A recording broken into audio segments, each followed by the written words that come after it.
my Trump high deflated a little bit when he announced that it was going to be JD Vance. Trump's shooter was in a Blackrock commercial. The director wants to achieve 30% female agents and officers within the Secret Service by the year 2030. I'm Stephanie Keith. And I am Tara Manjakovic. And we are unapologetically outspoken. So we're just sitting here prepping for the podcast, reading all these new reviews we got now that we're on the Apple charts. And Tara, let everyone hear some of these comments. Okay, these are pretty awesome. So first of all, we have Annie Bits, who is calling us radically right-leaning. I'm not sure where that comes from, Stephanie. Do you? No, but if you're radically left-leaning, then I guess someone with common sense that's moderate would be radically right-leaning, in your opinion, you know? But yeah, well, this person also was very triggered by my use of the word libtard. So there's the that. The only person that's triggered by the word libtard would be a libtard. So, okay, Annie. I do want to say, though, Annie, that you at least found us entertaining. So thanks for that. And then we have someone named Sauerkraut who called us grifters taking advantage of the political climate. Like, would you classify us as grifters, having been doing this podcast for over 2 years now? And doing it for free? Like, we don't ask for shit. So screw you.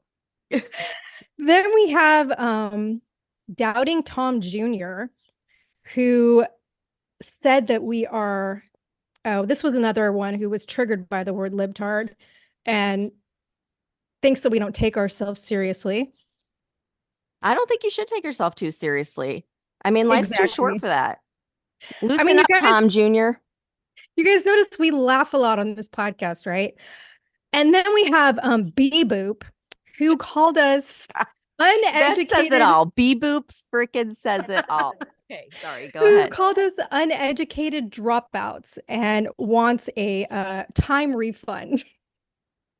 Time refund. Same freaking person that's probably requesting reparations. Aren't you like Ivy League educated? I mean, come on. We both I don't college. consider.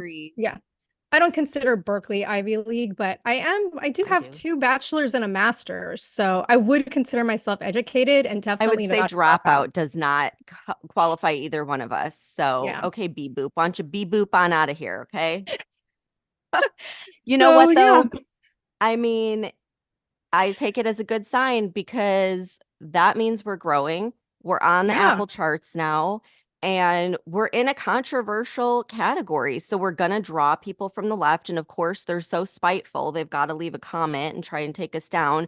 So this is why we need all of our listeners, the people that actually like us and tune in to hear about what's going on in the world, to go leave a review on Apple Podcasts. Just search Unapologetically Outspoken. You scroll down, you see the 5 stars, you leave a review, and that will counteract these crazy radical left people like B-Boop and help us out. Well, 2 of the comments were specifically about our Project 2025 episode. So obviously, like, they're freaking out about that. They were probably pissed because they were expecting us to talk about how Trump's going to end the world with Project 2025, and they got a different story, and that triggered the libtard in them. But we are entertained. So thank you very much for your commentary. So, Stephanie, moving on. It has been a very crazy week so far. I mean, I guess more accurately, we can say it's been a crazy month. Because if you want to look at what's happened since the Trump-Biden debate, and let's take it back for at least the last year, right? We've been saying some shit's going to go down this summer. And I really thought it was going to be the push for this pandemic lockdown or a terrorist event or another George Floyd style incident, but maybe with illegal migrant spin that would cause riots like back in 2020. And I do still think there's potential for these things to happen, one of them at least, because it's only July and we have another 3 months until the election. But then came Biden's disastrous debate performance that sent the left into a tailspin, with his supporters calling for him to step down. And then just as that whole narrative was gaining traction, there's an assassination attempt on Trump, and the whole world immediately shifts away from Biden and has been focused on Trump and the details of the investigation. And a few days have gone by. So now all these theories and facts about the shooter and his motive and scrutiny on the Secret Service. And there's also at the same time been like this excitement in the air about Trump, especially after the whole iconic fist pump move he made right after getting shot. And then 2 days later, on Monday, his classified documents case gets dismissed, which was awesome. And it's actually pretty significant. And we're going to talk about that later. But it's like the tides are turning, right? And all signs are pointing toward it being like a slam dunk for Trump to win, unless there's some serious election fraud or something unexpected happens. And then on Monday night, Trump announces his VP pick. And Stephanie, I have to admit, I initially felt a little flat. Like my Trump high deflated a little bit when he announced that it was going to be JD Vance. And I need to preface this conversation by saying I am in no way talking shit about JD Vance. I have nothing negative to say about him. I respect his platform. I truly like and agree with his politics. I love that he has a populist stance because that's what I'm all about. And I think he would actually do an incredible job as Trump's VP. But at the same time, I don't know if Trump choosing JD as his running mate was really the smartest move in terms of appealing to the demographic that's on the fence with their vote. So like, what do you think? Yeah, I mean, I 100% agree. Like my first thoughts were like meh, like the meh emoji, like so not exciting. I think this was like the least exciting choice. And then I was just thinking if he wanted someone young, he could have just gone with Vivek, who already got so much, support. And it turns out that JD Vance and Vivek are friends and they like went to law school together and like hung out and everything else. So that was interesting. I personally was really hoping for Tulsi Gabbard or Ben Carson or Tim Scott. I mean, those were all like on the list. Ben And Carson was my pick. yes, everyone loves Ben Carson. And I'm like, that I think would have appealed to more of like the swing voters or the independents. And all I could think of when I heard JD Vance was like, oh, is that the eyeliner guy?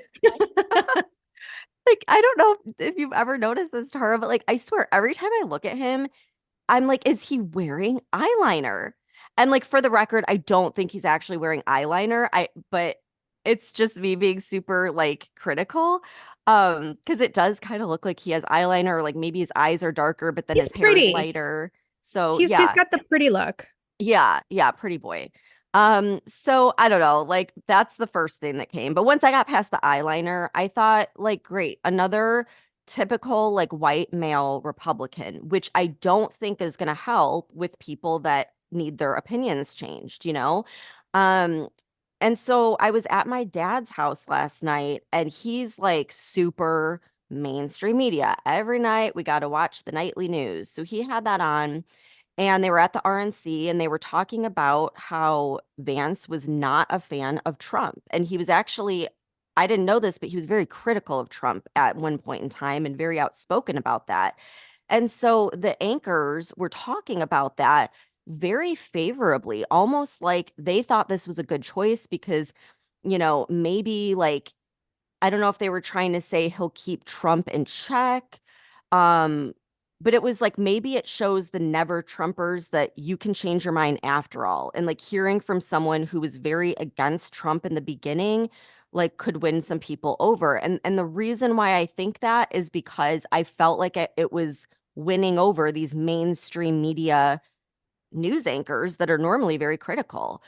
So I thought like, okay, that could have been a very strategic move on the part of Trump. And I guess Don Jr. was really pushing for JD Vance. And I don't know if people know this, but I love Don Jr. I think he's absolutely amazing. But Tara, like as the night went on, you want to know what won my heart over? What? I found out that the movie on Netflix, Hillbilly Elegy, that I watched like when it first came out, is based off of JD Vance's memoir. I Yeah. did not know that. I didn't even know who JD Vance was when it came out. And I instantly fell in love with him. And that's when I realized what Trump sees in him. And so I actually watched it again last night on Netflix. And I do recommend everyone watch it. Like it's one of those movies where you get the goosebumps. I like literally was crying my eyes out like throughout the whole thing, but not in like a sad way. It's like it's there's sad parts of it, but it very much represents the American dream, like what America's all about. Like he grew up in poverty in the middle of nowhere, like he had a drug addicted mother, and he, despite every single obstacle, he like had a fork in the road and he could have gone where everyone thought he would, which would have been drugs and violence and everything else. And he kind of started out that way. But then he switched and he paved his way all the way to Washington, D.C. as a senator and now VP. And it gives you goosebumps. And I think if he leans into his personal story, I think he'll touch the hearts of every person in America and kind of like revive what Trump always talks about like the American dream, make America great again. It like reminds you of what we grew up with, which was that America represents the land of opportunity for all. And if you want it, you can have it. And I think he can speak very much to not just the middle class, but the lower class, because he's from there. He is from like the bottom of the barrel. I mean, grew up with all sorts of horrendous circumstances. And I think if he can lean into that and share his story instead of like just sticking to conservative talking points, I think they'll win by a landslide. Well, he is kind of moderate because I was, after this decision came out, I started like reading a ton of shit about him. And you're right, he was critical of Trump, but that was actually before the 2016 election. Oh, And okay. See, I he don't know said, any of that. yeah, he said that after watching what Trump did for the country when he was president, that's when he became a fan and a supporter of Trump. So he voted for him in 2020. And like ever since Trump's first presidency, he's been a supporter. And but here's like this is why I'm questioning him as the pick, right? Like I initially said, I have nothing negative to say. He's a strong candidate. I agree with you. His story is totally inspiring. He appeals to the middle and the lower class, but so does Trump. Like he already has that audience, especially the middle class and the working class. Like that's the heart of the MAGA movement, right? And so is JD Vance going to appeal to the independents or the moderate Democrats that don't necessarily want to vote for Biden, but they don't really want to vote for Trump? Like, is he being the VP candidate going to make a difference with any of the voter base that I think Trump still needs to win over? And so obviously, the big topics for some of these voters is abortion and the war in Ukraine. So back in 2022, Vance said he would back a national ban on abortion after 15 weeks. And most recently, he told CBS News in May that he's pro-life and he thinks it's reasonable to ban late-term abortions, except in certain circumstances. He has openly said he opposes sending more aid to Ukraine. In April, he actually wrote an op-ed in the New York Times where he said Ukraine's basically not going to win the war, and the United States doesn't have the manufacturing capacity to make up for Ukraine's lack of manpower and firepower. He spoke out at the Munich Security Conference back in February and advocated for engaging in diplomacy efforts with Putin.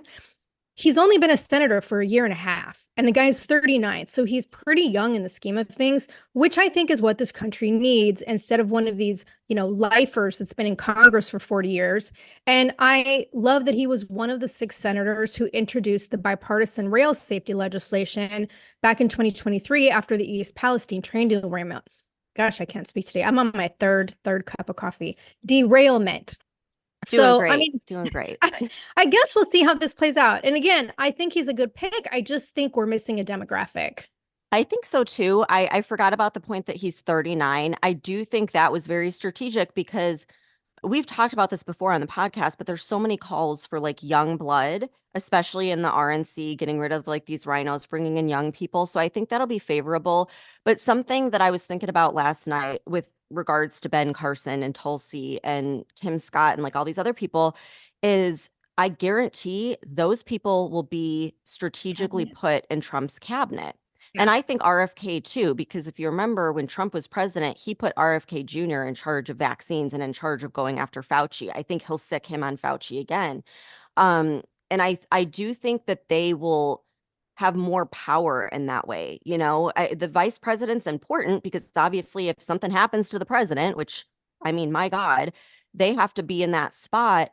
But the cabinet pick can really like transform the country. And I was thinking about that. What made me think about it was when I heard that Vivek was friends with JD Vance. And I remember the very first time I ever heard Vivek speak, he was talking about how if he gets in, he's going to eliminate the Department of Education. And he had an entire plan on giving the funding to the parents of the children to choose where their kids go to school. And I was like, that I want that. And when I heard that, I thought, whoever gets in, if Trump gets in, he needs to put him in charge of the Department of Education and like that whole reform. And maybe that's what he's planning. I don't know. But I think that would be like a better use of some of these people. Yeah, I hope that's in the cards, and I guess we'll see. But let's see, like, what else? The other breaking news from Monday, we had Judge Eileen Cannon dismissing the classified documents case from 2022. Remember, this is when the FBI raided Mar-A-Lago. And Trump was facing 37 felony charges, and the DOJ was alleging that he mishandled all these classified documents. And the decision to dismiss was based on the fact that special counsel Jack Smith's appointment in overseeing the case was a violation of the appointments clause in the Constitution because he was not appointed by the president or confirmed in the Senate for the role of special counsel. And Judge Cannon basically said that this effectively like usurped important legislative authority away from Congress, instead gave it to the head of the department. And she said this was a threat to the structural liberty inherent in the separation of powers. So I want to play this clip from Megyn Kelly because she breaks down why this ruling is significant. It's basically just a separations of powers thing. It says, the court says, look, it's the president who gets to appoint people to these positions, special counsel or U.S. attorney, that kind of thing. And then the Congress weighs in with the confirmation. And only for inferior offices can Congress create, a process that might look a little different. And that didn't happen here. So Jack Smith has not been nominated by President Biden to do anything, nor any president prior, for this appointment. And certainly hasn't been confirmed by the U.S. Congress, and nobody authorized payment to him, and the Congress controls the purse strings. So all of this is extra legal. It's extra constitutional, which means it's unconstitutional. But the thing is, Dave, other courts have taken a look at this argument in the past, and it does appear that Judge Aileen Cannon is one of the few to find this way, right? Other courts have been like, yeah, no, it's not a problem.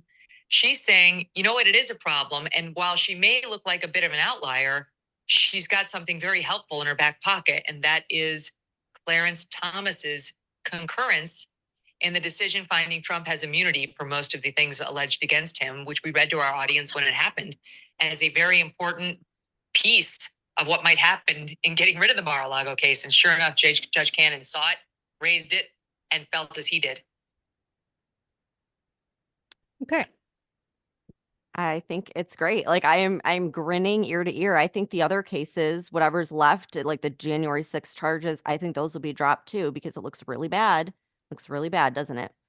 Yeah, well, here's what Trump said after this decision was announced. He went on Truth Social and he posted, quote, "As we move forward in uniting our nation after the horrific events on Saturday, this dismissal of the lawless indictment in Florida should be just the first step, followed quickly by the dismissal of all the witch hunts, the January 6th hoax in Washington, D.C., the Manhattan DA's zombie case, the New York AG scam, fake claims about a woman I never met with a decades-old photo in line with her then husband does not count, and the Georgia, quote, perfect phone call charges. The Democrat Justice Department coordinated all of these political attacks, which are an election interference conspiracy against Joe Biden's political opponent, me.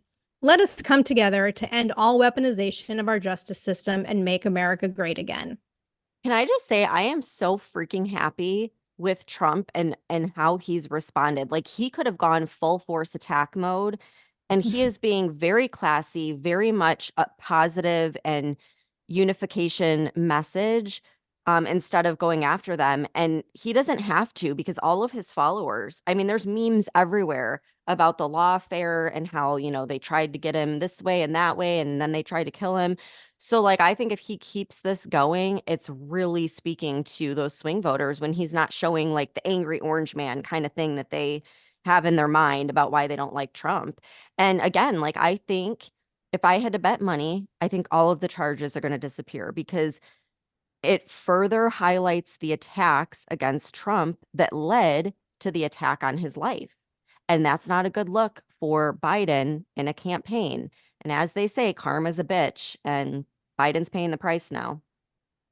Yeah, and speaking of all that, so now we have all these details unfolding with the investigation into the assassination attempt on Trump. And Stephanie, I swear, the more we learn, the more and more it's looking shady. Yeah. Okay. So for anyone that's not on TikTok or social media, like, the thing that is taking the internet by storm is that Trump's shooter was in a Blackrock commercial. Okay. And this is confirmed. It is confirmed. Blackrock confirmed it. Blackrock has since taken down the video, and they released a statement saying, quote, "In 2022, we ran an ad featuring a teacher from Bethel Park High School in which several unpaid students briefly appeared in the background, including Thomas Matthew Crooks." And so they released this statement to Reuters on Sunday, and they added that the ad had been pulled. Okay, so I'm going to go conspiracy mode for a minute, but just hear me out because this is some crazy, crazy shit. So our girl Shipwreck that we had on the podcast a few weeks ago, she did some digging, and I did some more digging after I saw her digging. And oh my God, okay, buckle up. The shooter was on that building. Everyone's talking about that building and like, how the hell did he get on that roof undetected, right? So the building is owned by a company called American Glass Research. Now, everyone knows, like, that's in the secret service world, and I know this from seeing all these interviews over the past few days. They've been saying how there's no way the shooter ever should have been able to get to that building unnoticed unless he had access from the inside to the roof. So that's important, right? So Shipwreck found out that American Glass Research was bought by a company called Indicor Solutions in March, just a few months ago, 4 months ago. Okay. Indicor is a company that was created in 2022, same year of the Blackrock commercial. And Indicor is a private company, but if you go on and research, they have two major investors. So this is what I found. One of the investors is called Roper Technologies. And who's one of the top shareholders? BlackRock. BlackRock owns a huge portion of this company. So I know I sound like a conspiracy nut, and I get that BlackRock owns everything, so that we have to throw that into the mix. But I don't believe in coincidences. So I want to break it down and point out how many coincidences we have to believe in this scenario. So first of all, I was going to play a clip from a trained sniper that laid a lot of things out about the Secret Service, but TikTok took his video down. So I'll just kind of summarize. In the video, he explained that the Secret Service goes through like so many protocols months before an event. So months before Trump ever gets to the location where he's holding a rally, they go to these locations and they do like a pre-check where they assess the threat level and they look at everything, the entire area, and they come up with their plan and they look for like vulnerabilities and things like that. So this happens months in advance. Just keep that in mind. So the first coincidence is that the building the shooter was miraculously able to get on without anyone noticing is owned by a company that was bought 4 months ago. Around the same time, the Secret Service would be doing those pre-surveillance checks of the event area. The second coincidence is that building that the shooter was on is owned by a company whose money comes from BlackRock. The third coincidence is that BlackRock featured the shooter in their ad, and this was the same year, the same time frame that this company was created, that BlackRock funded. And they now own that building that the shooter was able to get on the roof of, which would technically be the fourth coincidence. And Tara, like, I know it sounds crazy, but just think, like, if you were planning the biggest assassination attempt of our time and you had to bypass the largest security detail of all time, obviously you would plan it months in advance. and you'd get some poor dopey kid with issues to do it. And you'd make sure he has inside access to the building so he could go undetected by all of the security on the ground. And of course, I'm just throwing out hypotheticals here. Okay. So don't sue me. This is all hypothetical. But if it wasn't for that Blackrock ad with the shooter in 2022, when that company was formed, I don't think it would be bothering me so much. I mean, it's crazy. Yeah, I do have one question though. Who decided on the location for the rally? Was it Trump or was it Secret Service? That's a good question. We got to look into that because I don't know. And yeah, that would be very think about telling. it until you were going through all this. And then I was like, very telling. That's a lot of work to put in, but when was it decided that would be where it was? I still think without a doubt there has to be a mole in the Secret Service for this to go down. I mean, there's just so many other things that happened that they didn't respond well. So we'll get into that in a minute. But I just want to talk about this hypothetical just for a minute because it had me thinking, why would BlackRock be involved? Why would they want to take out Donald Trump? What would be the motive there? So let's look at a New York Times headline from February 16th, 2023 that reads, quote, BlackRock, the world's largest asset manager, will advise Kiev on how to structure the country's reconstruction funds, end quote. So that $138 billion of our taxpayer money that Joe Biden sent to Ukraine, along with the 10 years of funding that he's promised Ukraine, is all under the control of BlackRock? Well, only if Trump doesn't get back into the White House and shut this whole money laundering operation down. Isn't that a huge motive? Yeah, I remember Tucker mentioned something about this on a podcast about how, I think we talked about this last week, how, BlackRock's basically rebuilding Ukraine with all of their funded companies. That's the plan. So, and it's out there. I mean, even the New York Times has reported on this. So that would be a pretty big motive because all of that's going to get, I mean, you better believe Trump is going to look into that and there's going to be a lot of questions. Yeah. And it's I get it. It's a crazy conspiracy theory shit, but I just don't believe anything's out of the realm of possibility at this point. Well, yeah. And no one can answer how he got on the roof. Right. And that's the thing. And then there's this questionable scenario of okay, not just how he got on the roof, but what happened with law enforcement and how did he go unnoticed? And, when law enforcement was alerted to the shooter being on the roof, we played a clip of the witness describing, what went down in Monday's episode.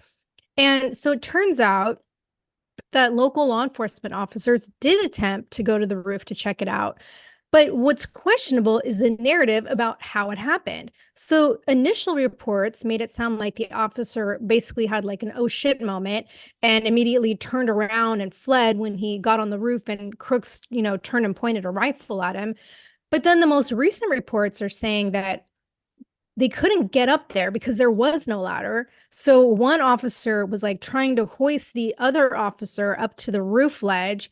And so he didn't have his weapon out and he had both hands on the roof ledge. And so the Butler County Sheriff came out and defended the officer's actions and said that it was the right call to retreat. He said he would have done the same thing.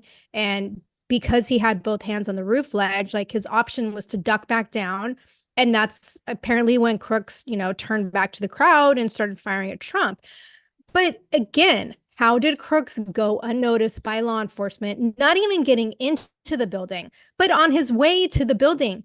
He's clearly, if he's not carrying the rifle outright, did anyone mention a rifle bag or anything? I didn't hear anything about that. No, and but how does he go a rifle from right? That's my point.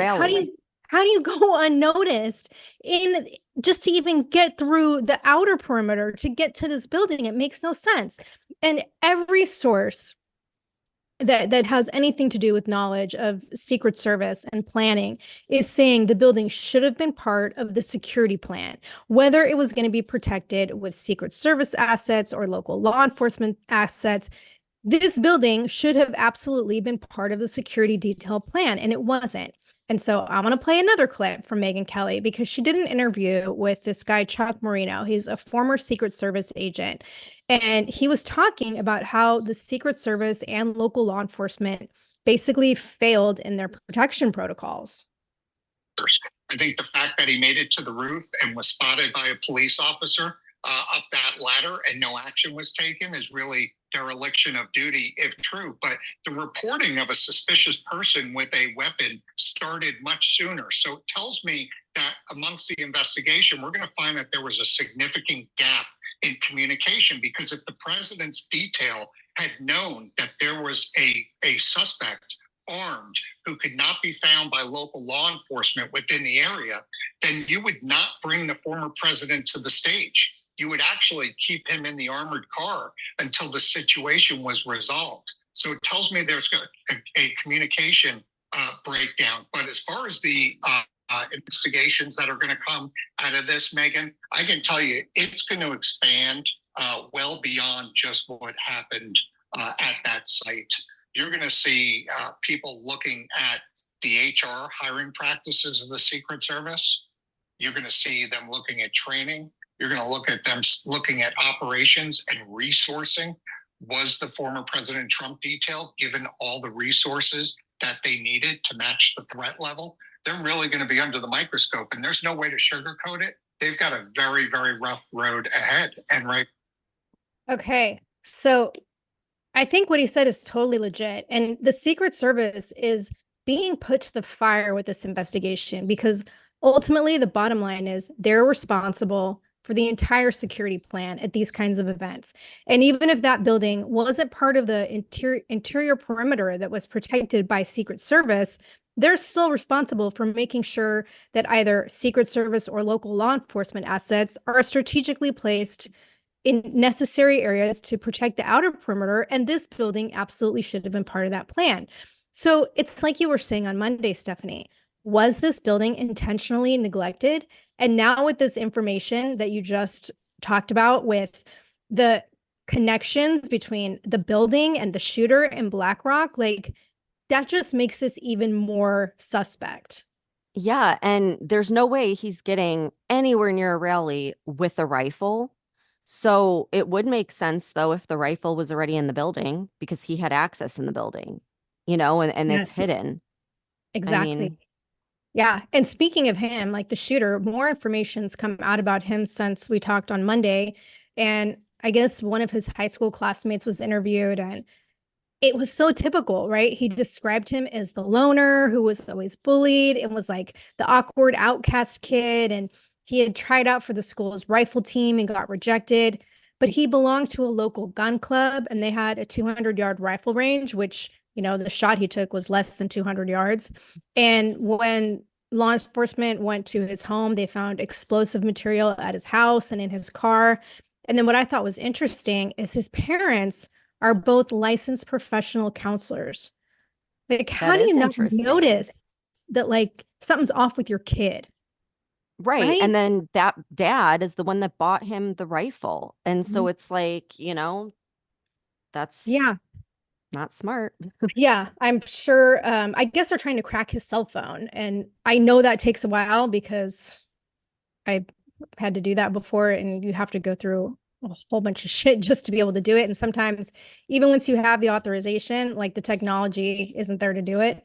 But another thing we talked about on Monday was how Trump's security team requested additional security resources and they were denied by DHS.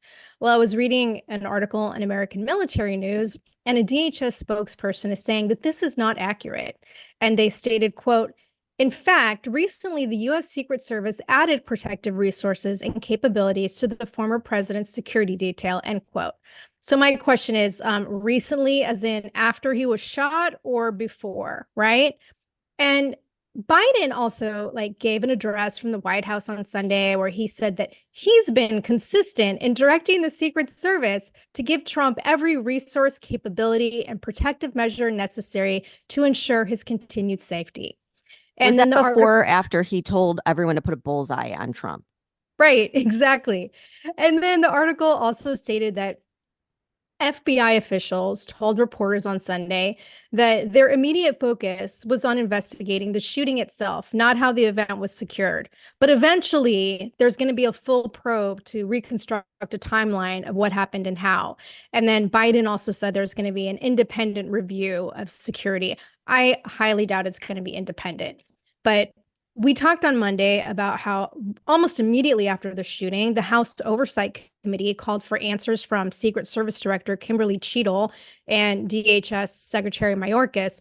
And Stephanie, tell me if the response from the DHS isn't just like a big fuck you. So the agency puts out this statement and they say, quote, DHS responds to congressional inquiries directly via official channels, and the department will continue to respond appropriately to congressional oversight, end quote.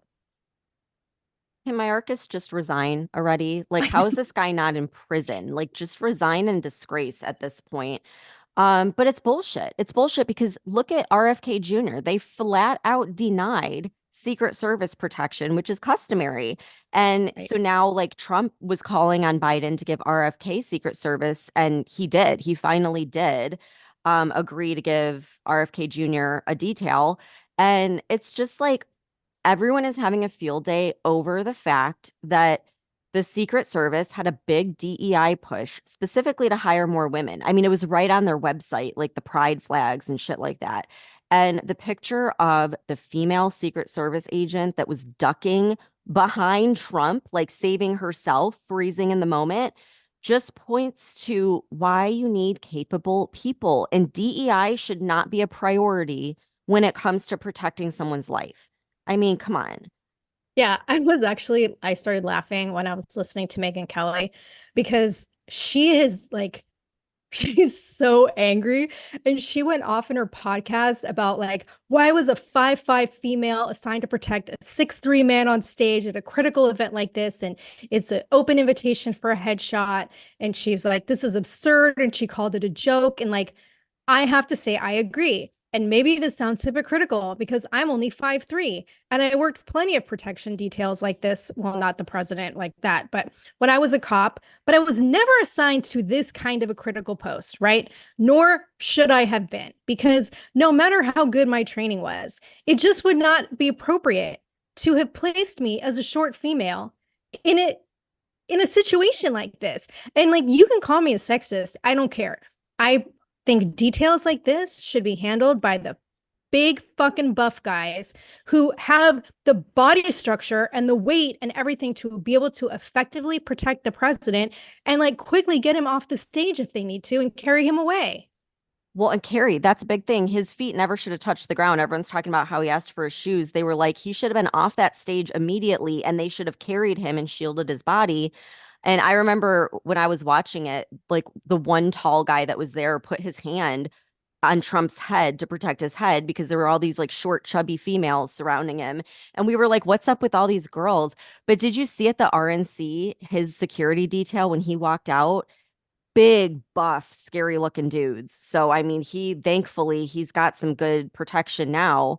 But yeah, I mean, when they were leading him to the motorcade, they weren't tall enough to shield him. And that's just like one issue. I mean, forget the fact that they didn't follow protocol. And yeah, as a woman, like I will flat out say, like, DEI should not be a factor, and especially when the stakes are this high. Absolutely not. It should be men. And by the way, who created DEI? Blackrock. Larry Fink.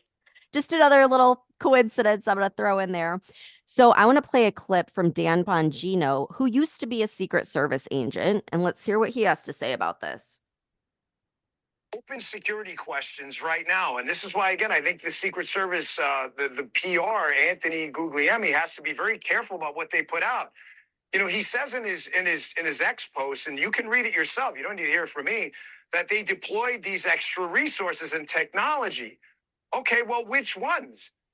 You're telling me the best technology you have was deployed and you missed a shooter 130 yards? Say it was 200 yards.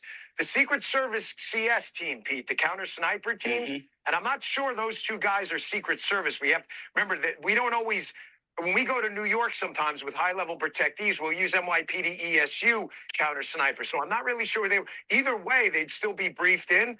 The question we have to ask is, if that's the best technology we have, and we had a CS team up there with a shooter that, we're trained out to 1,000 yards in the Secret Service with the counter sniper team. How did they miss someone at most, 1/5 of the way there? It doesn't make any sense. And even worse, it's broad daylight on a white roof. So again, open questions here. Was there forward-looking infrared deployed? Was there aerial support, drones, helicopters?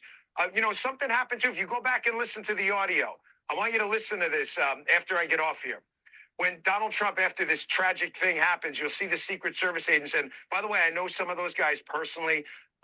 It takes a lot to run into bullets, divorcing the security failure. So at least they did that part, correctly, and they knew what they were doing after the security absolutely failed. But you're going to hear something if you listen closely. The guy mentions Hawkeye on the scene. He's talking about those two, the black BDU with the tactical gear CAT element, that two-man CAT element. That stands for Counter Assault Team. That's a Secret Service special weapons team, equivalent to our SWAT. So they're there. They all deployed and did what had to be. That the bunting around the front of the stage is probably armor. Donald Trump knew to duck. I mean, most people would. He saved his own life. That's just a fact. The evacuation did not go right. I mean, the rule with the Secret Service is cover the protectee and evacuate. The other rule is maximum to the protectee, minimum to the problem. Why minimum to the problem? Because you don't know that's the only problem. It could be a distraction. There could be another person in the crowd. So if you don't jump on the protectee, you could be looking at multiple shooters. So at least that part, the guys there, stepped up there. But the failure here is absolutely catastrophic. And I got to tell you, the Secret Service should be very careful. I can tell you and absolutely confirm from the horse's mouth, from multiple people, not just one. And I saw Congressman Waltz text this out before on X. There have been repeated requests to increase the security footprint around not just the residences of Donald Trump, but the body itself. And they have been rebuffed. Like I said, I can tell you actual quotes. The Secret Service directors completely failed and candidly should resign today. Kim Cheadle has failed Donald Trump and honestly failed Joe Biden too. He's the president right now. Where's the DHS secretary? I mean, this is, you're blaming it on manpower? So just to be clear, we're a $4 trillion United States government and we can't fork over enough money to keep our people alive? And then you're sending out tweets like, oh, this is the best technology we have. Really? To let a sniper 150 yards away from the potential next president shoot a piece of his ear off? I thought that was a great point because I immediately thought of Ukraine. We can send them plenty of money and protection and the latest technology to defend them. But no, not a former president and current running presidential candidate. Unbelievable. And good. Like, that's why I want to hear from ex-Secret Service agents, because they know all this stuff and they can flat out say these are all lies. Like, it's all bullshit that they're feeding us. Yeah. And they're going to be hitting this DEI agenda really hard. And so I have to bring up another portion of that interview with Megyn Kelly. And but first, her description when she was talking about the female agents taking him to the car, she said it looked like a bunch of hungover sorority sisters. And she was like, one girl's ponytail is whipping around and she looks like she doesn't even know where she's going. Another one couldn't reholster her weapon. And she was like, none of them inspired any confidence or seemed to be in control or command at all. And they didn't know what they were doing. And like, it would be comical watching it if it wasn't such a serious fucking thing. And so I just want to play another clip that the prior Secret Service guy, Marino, said, because he was talking about the controversy with the Secret Service DEI agenda. The director of the Secret Service, Kim Cheadle, has created a program known within the Secret Service as the 30 for 30. That is, the director wants to achieve 30% female agents and officers within the Secret Service by the year 2030. To expand hiring, they're aiming to have 30% women recruits by 2030, and even allowed YouTube influencer Michelle Carre to train with agents. But I'm very conscious as I sit in this chair now of making sure that we need to attract diverse candidates and ensure that we are developing and giving opportunities to everybody in our workforce, and particularly women. This program has created great contention within the Secret Service. And some of the questions that are going to be asked of the director is, have standards for hiring, for training, for assignments been lowered to achieve this program? It's a very straightforward question. And now the director is in a position where she's going to have to prove that it hasn't. And I hope it hasn't, but unfortunately, I don't think, speaking honestly, that's going to be the answer. Mm-hmm. I mean, it looks obvious. It's so absurd to try to paint this as female empowerment. Is it female empowerment to take a bunch of women who are obviously unqualified for the job and let them publicly humiliate themselves and endanger the lives of a president and his fans? Is that female empowerment? That's a national embarrassment for womankind. No one gets uplifted by such a decision, whether it's on a Secret Service detail or a Boeing plane. Diversity, equity, inclusion have no place in jobs that relate to safety and security. And frankly, they have no place anywhere, but certainly not in those jobs, not in an OR, not in a cockpit, and not in front of the president's protective detail. It's deeply wrong.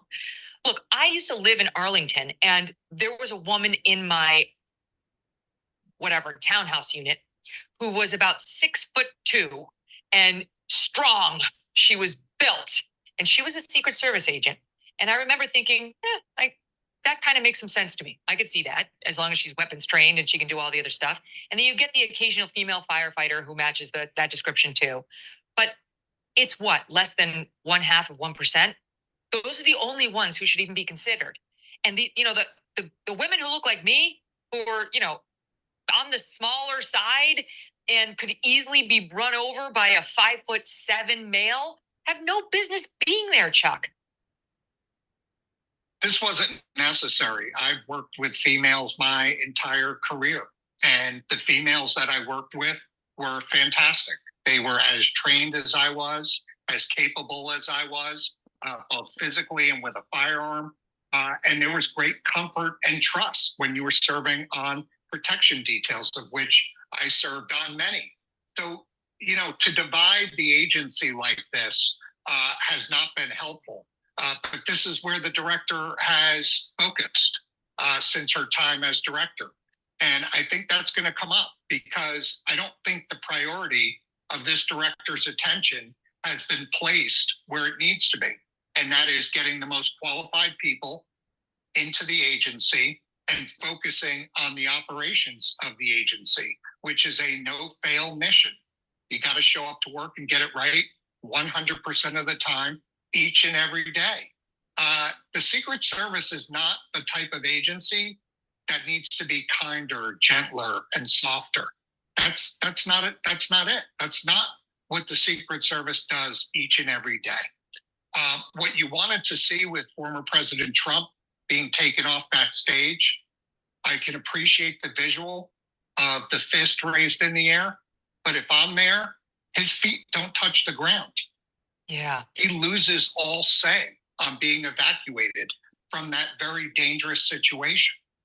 And unfortunately, I fear when it's looked at that the answer was that they were incapable of doing so because they had incapable people around them. Great point. Yeah. Yeah. Maybe this will be the end of DEI, like once and for all. That would be great. God, I hope so. So, obviously there's going to be quite an investigation, but I want to bring up something else too. So I was reading this article in the Daily Caller on Monday, and it was very interesting. The guy made a point about how this assassination attempt on Trump is probably going to have huge repercussions on changing the narrative of the Biden campaign. And we talked about this on Monday, about how not only the campaign, but the entire Biden administration has been focused on Trump being the biggest threat to democracy and comparing him to Hitler and how he's going to take away women's rights and LGBTQ rights and minority rights. And he must be stopped by any means necessary because, if Trump wins, then the entire world is going to go up in flames.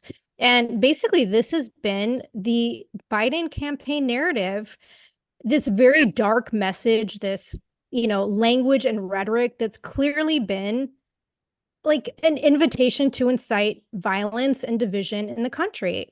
And then almost immediately after the assassination attempt, the Biden campaign pulled a bunch of their ads, right? So when I was reading this article, I thought it was a good point, because are they going to shift their campaign focus? Because when it comes to policy, they don't have a leg to stand on. Their entire campaign is focused on Trump being the greatest ever threat to democracy and all of the horrible things that he's going to do if he's elected. But realistically, the last 4 years of the Biden admin have been terrible for Americans. Biden's policies have just created one crisis after another, from the economy to the border to international relations, everything. So what could they possibly highlight other than Trump being a threat to democracy as the narrative? So, after the shooting, Biden reiterated the comments that he made condemning the attack. On Monday, he said that there's no place in America for this kind of violence or any violence. And he added this, I think what was supposed to be forceful emphasis at the end by saying, ever, period, no exceptions. But Stephanie, he's also not taking any responsibility for his or his administration's role in inciting the assassination attempt. So I want to play this clip from an interview that he did with Lester Holt on Monday on NBC. More breaking news. We are right now getting the first glimpse of President Biden's interview with Lester Holt at NBC. Now, this was highly anticipated because it was right after the Trump assassination attempt. And of course, in the context of the questions about Biden's candidacy that are still there, Biden saying it was a mistake to tell donors it's time to put Trump in a bullseye, which was the rhetoric that he had used just days before Trump was shot. Let me play this clip with the president and Lester Holt.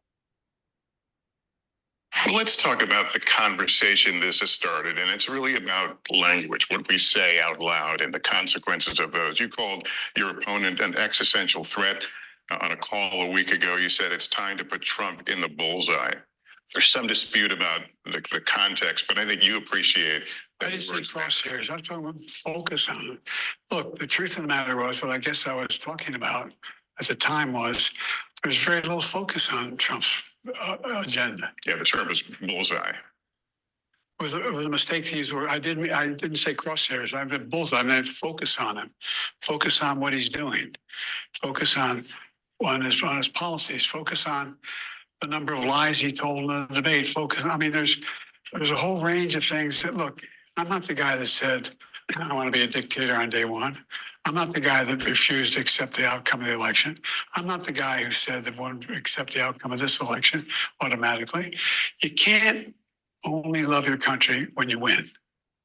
And so the focus was on what he's saying. And the idea. But have you taken a step back and done a little soul searching on things that you may have said that could incite people who are not balanced? Well, I don't think, look, how do you talk about the threat to democracy, which is real, when a president says things like he says? Do you just not say anything because it may incite somebody? Look, I have not engaged in that rhetoric. Now, my opponent is engaged in that rhetoric. He talks about be a bloodbath if he loses, talking about how he's going to forgive all the, actually, I guess, suspend the sentences of all those who were arrested and sentenced to go to jail because of what happened in the Capitol. I'm not out there making fun of, when I remember the picture of Donald Trump when Nancy Pelosi's husband was hit with a hammer, joking about it. Okay, first of all, he made no sense as usual. Second, Stephanie, did you hear any semblance of accountability to any of the questions he was asked? Of course not. There never is. Yeah, all I heard was excuses. And so, like, I'm so just disgusted by that clip, but I'm also curious as to what is the next move going to be? Because if the left isn't attacking Trump, they literally have a losing agenda. They already lost. Like, he's done. And as much as that disgusted me, I'm like, what do you expect? He's done. What a real leader would do is say, I'm ashamed of some of the things I've said in the past.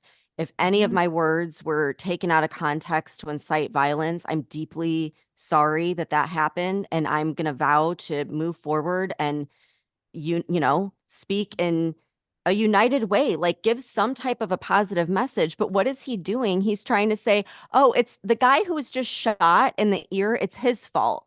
Like, Yeah. it's so stupid, and it makes him look so bad that he's just done. And every little comment like that him and all these leftists are making, it's really hurting them. So let them keep going. And you have the mainstream media.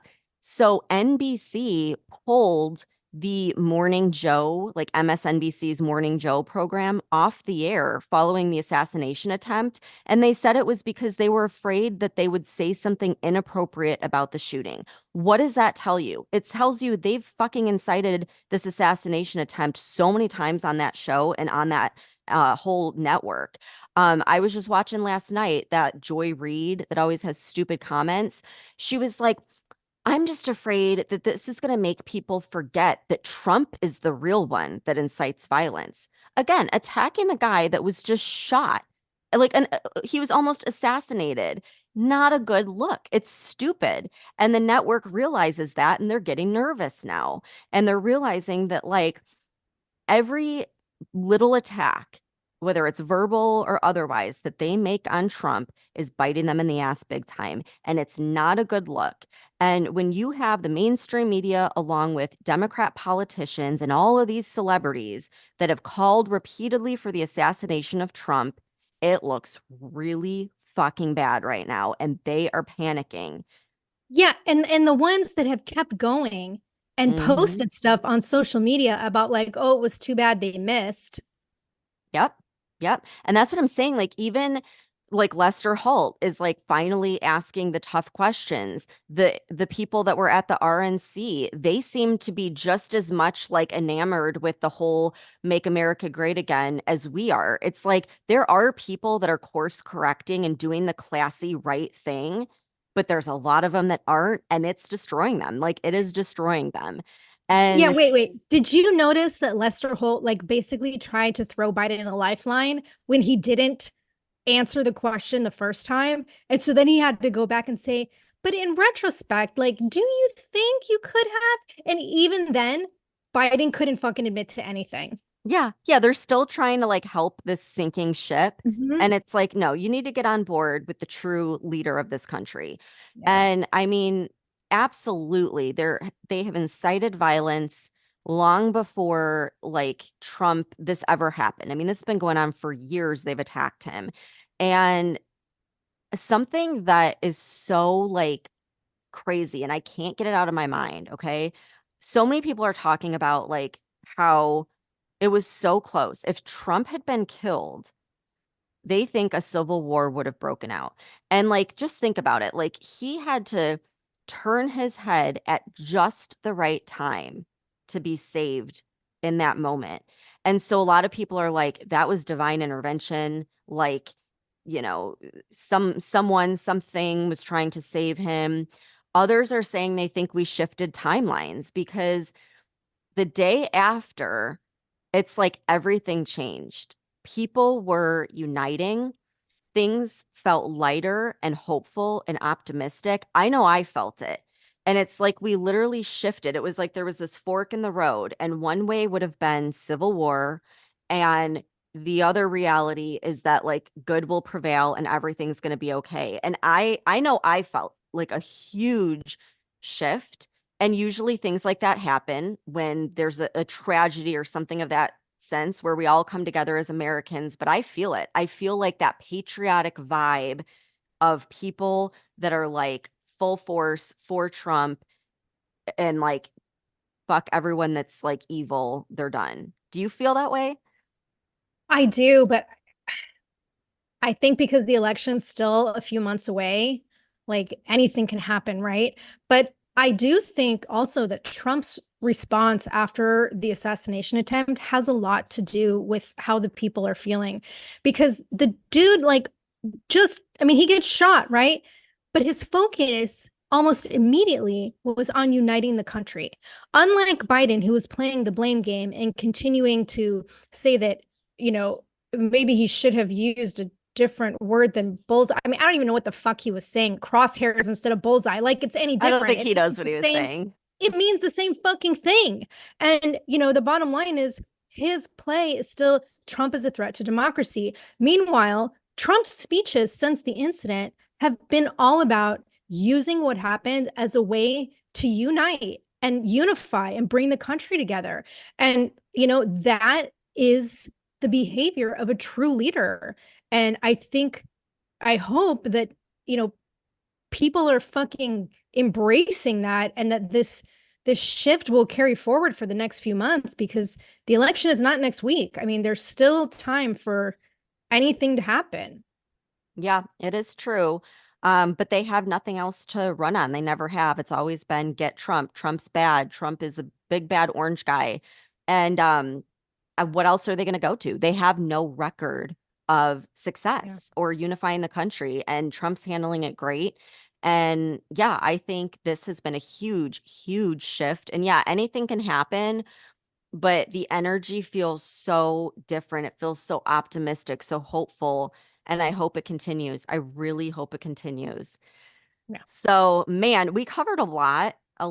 And I feel like every second of every day, more and more is coming to light. So we'll just keep everyone posted. But please, anyone that has Apple, go to Apple Podcasts, search Unapologetically Outspoken, and leave us a review, because like we said in the beginning, they're going to start coming for us now. We need to counteract these negative reviews. So it's something that's like quick and it's totally free. It just takes a few seconds. Please leave us a 5-star review.